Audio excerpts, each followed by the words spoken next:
points to a picture. He says, your founders were two bums who began in a cardboard box. And then he says, one bum misstyled his bookie and accidentally bought Cisco stock at the IPO. Now, not what you would consider a traditional success story, but maybe for some people this might be a success story. Now, and by the way, if you can do that, actually, good for you. Most people can't do that. But again, the spirit of this is, I think, you have to measure your own success metrics. And just because you're in the valley and like there's so many people who've left Stanford and started places like Google, good for them, but it's not for everybody, and most times that's not the story that people are going to get measured by.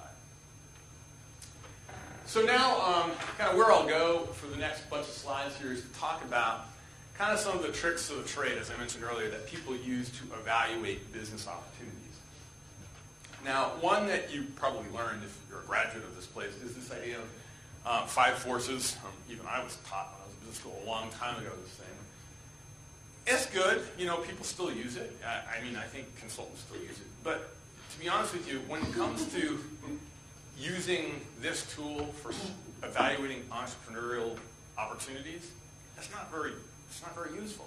Because you look at these things, you know, you're supposed to know like who the suppliers and how powerful they're going to be and what the substitutes are. When you're thinking about a startup opportunity, none of these things exist. It's, you know, usually. Now, you know, you could be a late entrant. Some of this might be present.